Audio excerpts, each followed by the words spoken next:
নড়াইল সদর উপজেলার কলোরা ইউনিয়নের গোবরা বাজার থেকে ১১২০ প্যাকেট নকল হাইব্রিড ধান বীজ আটক করেছে প্রশাসন। গত ৪ নভেম্বর সহকারী কমিশনার ও এক্সিকিউটিভ ম্যাজিস্ট্রেট দেবাশিস অধিকারীর নেতৃত্বে এ অভিযান পরিচালিত হয়। আটক করা ধান বীজ ছত্রাকনাশক ও কীটনাশক মিশ্রিত ও চাষাবাদের সম্পূর্ণ অনুপযোগী, এমনকি খাদ্য হিসেবেও এটি ব্যবহার করা সম্ভব নয় বলে জানান নড়াইল সদর উপজেলা কৃষি কর্মকর্তা। সেখানে হাইব্রিড ধান, আমরা সবাই জানি যে হাইব্রিড ধান কৃষকের রাখা সম্ভব না।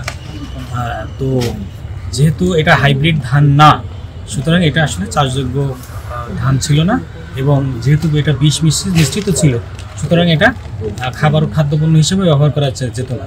এই জন্যই কিন্তু আমরা যে আটককৃত যে ধান ছিল, যেটা ধান বীজ হিসেবে বিক্রয় করার চেষ্টা করা হচ্ছিল, এগুলো আজকে আমরা এই সকলের উপস্থিতিতে, আমাদের সম্মানিত এক্সিকিউটিভ ম্যাজিস্ট্রেট মহোদয়ের উপস্থিতিতে আমরা এটা আজকে ধ্বংস করলাম। মোট ১১২০ প্যাকেট ধান।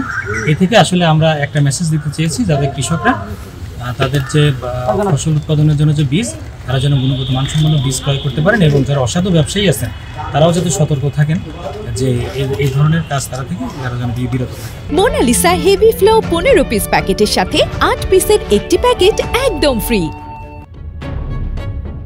অভিযানের সময় নকল বীজ বিক্রির দায়ে ভোক্তাধিকার সংরক্ষণ আইনে একজনকে ১০,০০০ টাকা জরিমানা করা হয়।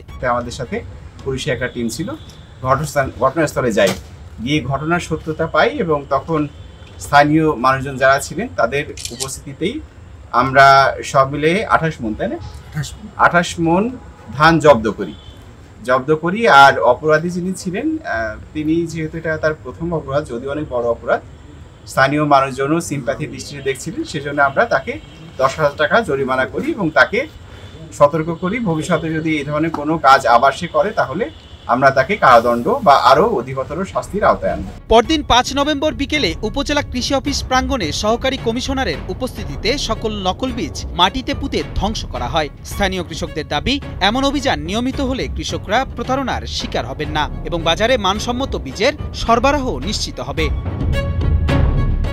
কৃপা বিশ্বাসের পাঠানো তথ্যচিত্রে ডেস্ক রিপোর্ট, কালের কণ্ঠ।